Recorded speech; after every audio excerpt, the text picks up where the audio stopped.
নমস্কাৰ মই এই ভিডিঅ'টো অসমৰ মুখ্যমন্ত্ৰী ডাঙৰীয়াৰ কাৰণে কৰিছোঁ আৰু এই ভিডিঅ'টো মই কৰিছোঁ অসমৰ সন্মানীয় জলসম্পদ বিভাগৰ মন্ত্ৰী ডাঙৰীয়াৰ কাৰণে।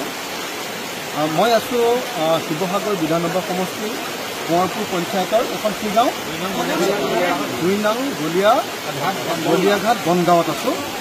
আপোনালোকে চাওক দিখৌ নদী এইটো পায় এইটো মথাউৰিটোক আমি পকা কৰিছিলোঁ। এই মেইন ৰাস্তা এইটো মথাউৰি যদি এইটো মেইন ৰাস্তা এই মথাউৰিটোৰ ওপৰেদি কেনেকৈ পানী বৈছে আপোনালোকে চাওক। আচল পুৰণা সেই পিছফালৰ মথাউৰিটো থাকি আহিলে ইফালে আপোনালোকক পিছত দেখুৱাম, কিন্তু এইটো আপোনালোকে চাওক ৰাস্তাৰ ওপৰত কেনেকৈ পানী বৈছে। ইয়াত দিখৌ নৈ দেখাই দিব, এই গাড়ীখন আহি থাকোঁতেও কৰিব পাৰিছোঁ এইটো হ'ল দিখৌ নৈ অৱস্থা।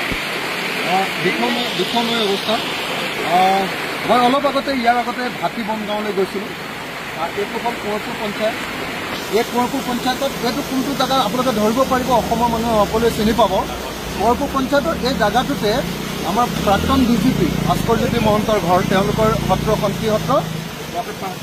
বৰখাটপাৰা সত্ৰ ইয়াতে। তাৰপাছত আজানপীৰ দৰগাহলৈ যোৱা ৰাস্তা এইটোৱে, আজানপীৰ দৰগাহলৈ যোৱা ৰাস্তা এইটোৱে। নন্দীগোপাল মহন্তৰ ঘৰ যিটো মানে তেওঁলোকৰ গোটেই সত্ৰখন বৰখাটপাৰা সত্ৰখনো ইয়াতে। মই চিনি পাবৰ কাৰণে আপোনালোকক কৈছোঁ। চাওক দিখৌ নদী কেনেকৈ ব্যাপক ৰূপত এনেকৈ ওপৰলৈ উঠিছে, উঠি লৈ কি ভয়ানক পৰিস্থিতিৰ সৃষ্টি কৰিছে। চাওক ইয়াত কৰিবলগীয়া এতিয়া একো নাই, কাৰণ মথাউৰিটো যিহেতু এই পিছফালৰ মথাউৰিটো যিহেতু নিৰ্মাণ কৰা হোৱা নাই। মই এই মথাউৰিটো নিৰ্মাণ কৰিবৰ কাৰণে অসমৰ মুখ্যমন্ত্ৰী ডাঙৰীয়াক দিখৌ নদীৰ সম্পূৰ্ণ মথাউৰিখিনি কমপ্লিট কৰিবৰ কাৰণে, দিচাং নদীৰ সম্পূৰ্ণ মথাউৰিখিনি কমপ্লিট কৰিবৰ কাৰণে আৰু দৰিকা নদীখনৰ বানপানীৰ পৰা ৰক্ষা কৰিবৰ কাৰণে মই বাৰম্বাৰ অসম বিধানসভাত কৈছিলোঁ। অসমৰ মুখ্যমন্ত্ৰী ডাঙৰীয়া, অসমৰ জলসম্পদ মন্ত্ৰী পীযুষ হাজৰিকা ডাঙৰীয়াক মই বাৰম্বাৰ কৈছিলোঁ। এইমাত্ৰ আপোনালোকক দেখুৱাইছোঁ যে কেনেকুৱা পৰিস্থিতি। এইটো পকা ৰাস্তা, গাড়ী আহি আছে দেখিছে, পকা ৰাস্তা।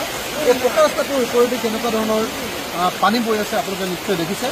মই এইটো অসমৰ মুখ্যমন্ত্ৰী ডাঙৰীয়াৰ কাৰণে ভিডিঅ' বনাইছোঁ। মুখ্যমন্ত্ৰী ডাঙৰীয়াক এই ভিডিঅ'টোৰ জৰিয়তে মই দেখুৱাব খুজিছোঁ যে আজিৰ দিনটোত আমাৰ শিৱসাগৰ সমষ্টিৰ অৱস্থা কেনেকুৱা। আমি বানমুক্ত অসমৰ কথা কওঁ চৰকাৰে, কিন্তু আজিৰ পৰিস্থিতিত আমাৰ মানুহৰ অৱস্থা চাওক। মই অলপ আগতে কেনেকৈ এই মথাউৰিৰ ওপৰেদি পানী বৈছে আৰু মানুহৰ ঘৰলৈ কেনেকৈ পানী সোমাইছে আপোনালোকক দেখুৱাবৰ কাৰণে মই অনুৰোধ কৰিম। আপোনালোকে আগলৈ গৈ দেখুৱাই লওক।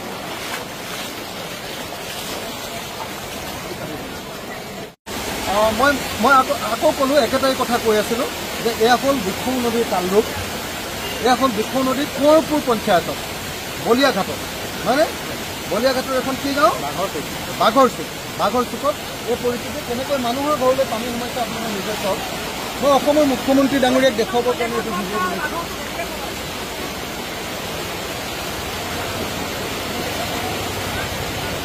যদি বিৰোধী বিধায়ক বুলি প্ৰয়োজনীয় কামখিনি নকৰে, দিখৌ, দিচাং আৰু দৰিকা, মূলতঃ এই তিনিখন নদীৰ পৰা যদি আমাৰ শিৱসাগৰ সমষ্টিটো আৰু ইফালে গাজী নদী আছে, গাজী নদীৰ পৰা আৰু ব্ৰহ্মপুত্ৰ নদীটো বাদেই দিছোঁ। সেইটোৰ কাৰণে আমি ৱৰ্ল্ড বেংকৰ এছিয়ান ডেভেলপমেণ্ট বেংকৰ এটা প্ৰজেক্টটো দি থৈছোঁ। তো যদি এই কামখিনি মিনিমাম কামখিনি কৰি নিদিওঁ, প্ৰথম কথা যে মথাউৰিখিনি সবলভাৱে নিৰ্মাণ কৰা, যিখিনি দুৰ্বল মথাউৰি এইবিলাক আছিলে, মথাউৰি আছিলে কিন্তু দুৰ্বল হৈ গ'ল, এইবিলাক সবলভাৱে ষ্ট্ৰেংথেন কৰা, শক্তিশালী কৰা। 2 নম্বৰ, যিখিনি ঠাইত মথাউৰি নাই সেইখিনি ঠাইত মথাউৰি নিৰ্মাণ কৰি দিয়া। এই দুটা কাম অন্ততঃ প্ৰাথমিক অৱস্থাত কৰিলেও আমি শিৱসাগৰৰ মানুহ অন্ততঃ 80% বাচি যাব পাৰোঁ।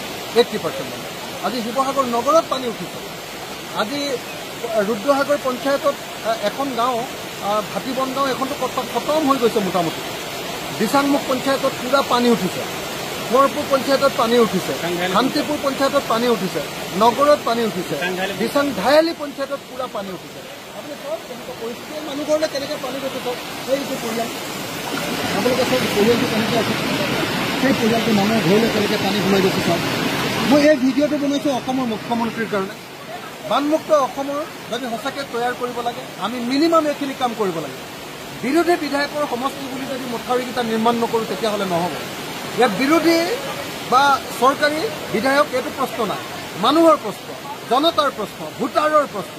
অসমৰ জনতাক যদি, অসমৰ নাগৰিকক যদি আমি বচাব নোৱাৰোঁ, তেতিয়াহ'লে বানমুক্ত অসমৰ কথা কৈ লাভ নাই। মিনিমাম মথাউৰিকেইটা যদি নিৰ্মাণ কৰিব নোৱাৰোঁ, বানমুক্ত অসমৰ কথা কৈ লাভ নাই। য'ত মথাউৰি নাই, মথাউৰিখিনি যদি বনাব নোৱাৰোঁ, তেতিয়াহ'লে বানমুক্ত অসমৰ কথা কৈ লাভ নাই।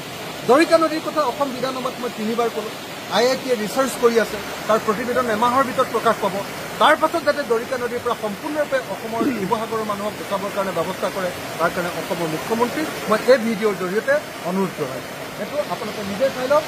আজিৰ দিনটোত, এই মুহূৰ্তত, আজি কেই তাৰিখ? আজি 2 জুলাই। আজি 2 জুলাই নহয় জানো? আজি 2 জুলাই 2024।